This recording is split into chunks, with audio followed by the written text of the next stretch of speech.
उस औरंगा की कब्र छत्रपति संभाजी नगर में से जल्द हटनी चाहिए। उसकी कब्र हमारे छत्रपति संभाजी नगर में नहीं रहना चाहिए, इतनी हमारी मांग है। समूचे देश में औरंगजेब के मुद्दे पर सियासी तपिश बढ़ती जा रही है, लेकिन अब ये मुद्दा बयानबाजी से शिफ्ट होकर अब उसकी कब्र को हटाने पर केंद्रित हो गया है। हिंदुत्ववादी संगठन लगातार औरंगजेब की कब्र हटाने की मांग कर रहे हैं, धरना दे रहे हैं, प्रदर्शन कर रहे हैं। पहले छत्रपति शिवाजी महाराज के वंशजों ने औरंगजेब की कब्र को हटाने की मांग की, फिर मुख्यमंत्री फडणवीस ने अपनी नई मंशा जाहिर की थी और मंत्री बावनकुले ने उनकी मंशा को एक हाथ और आगे बढ़ा दिया। अब हिंदुत्ववादी संगठन ने औरंगजेब की कब्र हटाने को लेकर मोर्चा खोल दिया है। जिस औरंगा ने धर्मवीर छत्रपति संभाजी महाराज को 40 से 42 दिन तक तड़पाया है, उस औरंगजेब की कब्र, उस औरंगा की कब्र छत्रपति संभाजी नगर में से जल्द हटनी चाहिए। जिस औरंगजेब ने हमारे छत्रपति संभाजी महाराज को हाल करके छल कपट करके मारा है, उसकी कब्र इस शहर में जिस शहर का नाम छत्रपति संभाजी नगर है, उस शहर में उनकी कब्र होनी ही नहीं चाहिए। बढ़ते प्रदर्शन को देखते हुए संभाजीनगर में औरंगजेब की कब्र की सुरक्षा को और भी बढ़ा दिया गया है, जिस पर लोगों का जबरदस्त रोष देखने को मिल रहा है। साफ है कि औरंगजेब की कब्र पर बुलडोजर प्रहार का खतरा मंडराने लगा है। हम सब एक ही है, खाली हमारे राजा को जिसने हाल करके मारे हुआ है, उसकी कब्र हमारे छत्रपति संभाजी नगर में नहीं रहना चाहिए, इतनी हमारी मांग है। तो जल्दी से जल्दी वो कब्र हटनी चाहिए। इस बीच एक आरटीआई ने ऐसा खुलासा किया जिससे औरंगजेब के नाम पर हो रही सियासत को और तूल दे दिया है। दरअसल आरटीआई के जरिए पता चला है कि औरंगजेब कब्र की देखरेख पर लाखों रुपए खर्च होते हैं। भारतीय पुरातत्व विभाग इसके लिए पैसे जारी करता है, जबकि छत्रपति शिवाजी महाराज के मंदिर के लिए सिर्फ 250 रुपए महीना दिया जा रहा है। औरंगजेब की कब्र पर लाखों रुपए और शिवाजी के मंदिर के लिए महज चंद रुपए के बजट की बात पर हिंदुत्ववादी संगठन के लोगों ने सवाल खड़े कर दिए हैं। ये जो चंदा सिर्फ 250 रुपए, जिन्होंने हिंदवी स्वराज्य निर्माण किया है, वो सिर्फ 250 रुपए के मोहताज नहीं हो सकते, क्यों तो हिंदुओं में इतनी एकता है।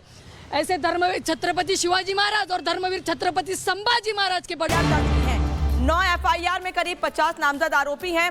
अब तक 13 आरोपी गिरफ्तार किए गए हैं। 2 आरोपियों पर एनएसए भी लगाया गया है। 13 आरोपी गिरफ्तार किए गए हैं, जिनमें से 2 पर एनएसए लगाया गया है। अब एक और एफआईआर दर्ज की गई है। महू हिंसा मामले में एक और एफआईआर दर्ज की गई है। मामले में पुलिस ने अब तक 9 एफआईआर दर्ज कर ली हैं। कुल 13 लोगों को गिरफ्तार किया गया। अधिकारियों ने साफ कर दिया था कि एनएसए के तहत कार्रवाई की जाएगी। 2 लोगों पर एनएसए के तहत कार्रवाई। 9 एफआईआर में करीब 50 नामजद आरोपी। नए वीडियोस जो हैं वो सामने आ रहे हैं एक एक कर। अब एक वीडियो आया मस्जिद से आखिर कैसे बुलाया जा रहा है। एक वीडियो यहाँ पर सबूत नष्ट करने की जो है स्थिति है कि जो सबूत है उन्हें नष्ट कर दिया जाए। अब क्या आप लोग मांग कर रहे हैं? देखिए, मेरा तो यही कहना है कि मेरे घर के यहाँ पर हमला किया गया। सबसे पहले सबूत नष्ट करने के उद्देश्य से यहाँ पर मेरे घर पे 4 सीसीटीवी कैमरे नीचे लगे थे और एक फर्स्ट फ्लोर पे लगा था, जिसको भारी पथराव करके तोड़ा गया सीसीटीवी। और पड़ोस में जो लगे थे 4 कैमरे, उनको भी तोड़ा गया सबूत नष्ट करने की गरज से।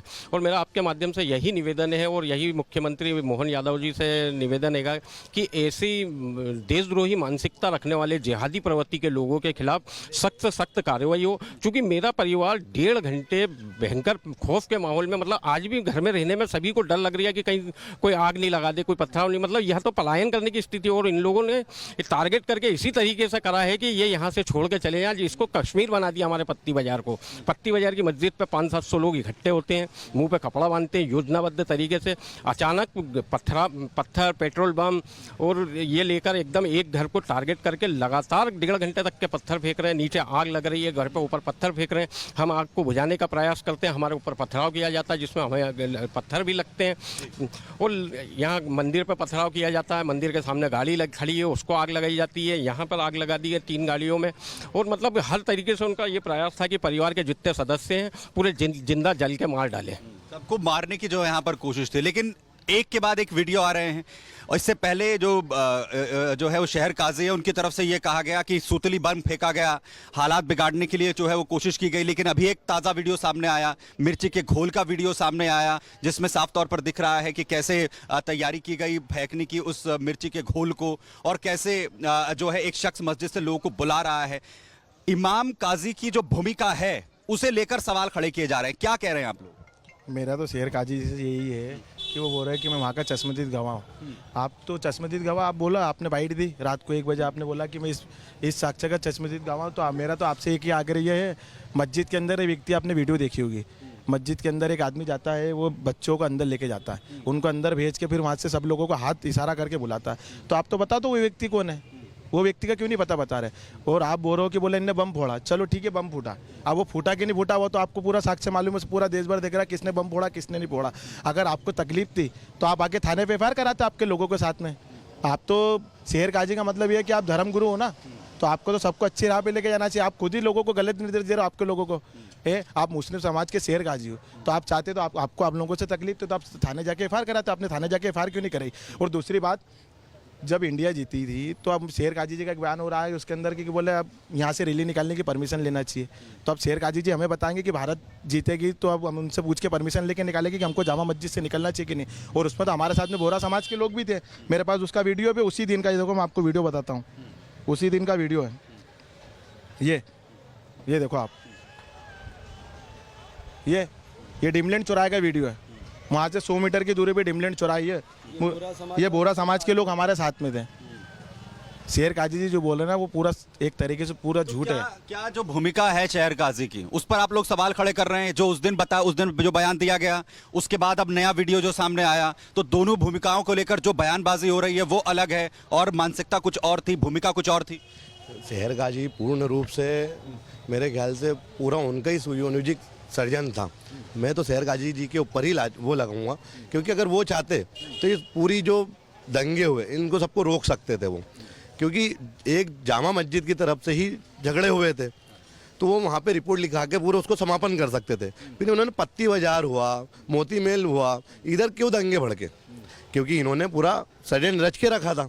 आपने देखा होगा वीडियो में वो व्यक्ति बुला रहा है, एकदम से इतनी तादाद में भीड़ आ जाती है और एकदम से वो जो निहत्ते राष्ट्र प्रेमी रहते उन पे पथराव करना, उन पे बहन बेटियों को मारना, ये कहाँ का वो है। और जब ये बोल रहे हैं कि मैं चश्मदीद गवाह हूँ तो फिर वो कहाँ, वो उन लोगों के नाम बताइए ना आप। मेरे ख्याल से तो पूरा मैं तो इन्हीं के ऊपर करूँगा कि आप उन पे ही मुलाना।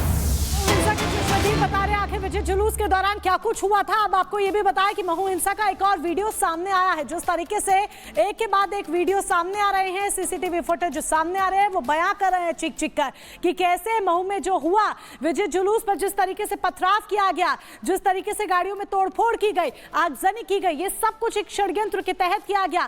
पहले से कट्टरपंथियों की साजिश थी कि विजय जुलूस के रंग में भंग डालने का काम करना है। और ये वीडियो भी देखिए कैसे आगजनी यहाँ पर की जा रही है। सब कुछ पहले से सोच समझ कर किया गया, सब कुछ पहले से एक प्लान तैयार किया गया कि महू में दंगा भड़काना है, महू का माहौल खराब करना है, महू में हिंसा करनी है, गाड़ियों में तोड़फोड़ की जाती है। देखिए कैसे गाड़ियों को आग के हवाले कर दिया गया है। बाइक यहां पर खड़ी है, बाइक को आग के हवाले कर दिया जाता है, फिर उस पर कपड़े से उसे ढका जाता है और कैसे ये आग फैलती है